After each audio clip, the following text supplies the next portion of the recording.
یہ کہانی ہے تاریخ کے اس سب سے بڑے سچ کی، جس نے تپتے ہوئے صحرا پر خون سے ایک ایسی داستان لکھی جسے 1400 سال گزرنے کے بعد بھی دنیا بھلا نہیں سکی۔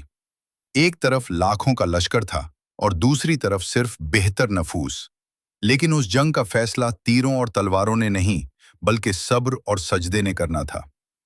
3 دن سے نہر فرات کے پانی پر پہرے تھے، وہ پانی جو جانوروں کے لیے بھی مباح تھا، آل رسول صلی اللہ علیہ وسلم کے لیے بند کر دیا گیا۔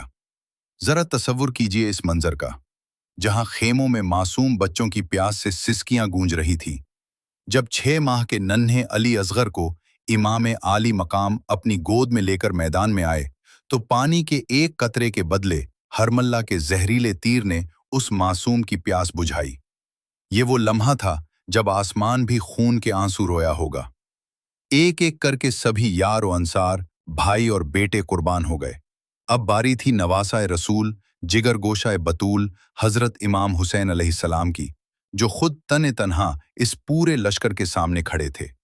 خیموں سے رخصت ہوتے وقت بیٹیوں اور بہنوں کا وہ آخری الوداع، سیدہ زینب کی وہ خاموش سسکیاں، یہ وہ غم ہے جو رہتی دنیا تک ہر آنکھ کو اشک بار رکھتا ہے۔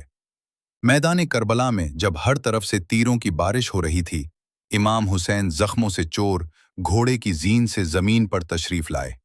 اور پھر وہ وقت آیا جب عصر کا وقت تھا اور نواسہ رسول کا آخری سجدہ۔ تلواریں چل رہی تھیں، نیزے برس رہے تھے، لیکن حسین علیہ السلام کا سر خدا کے حضور جھکا ہوا تھا۔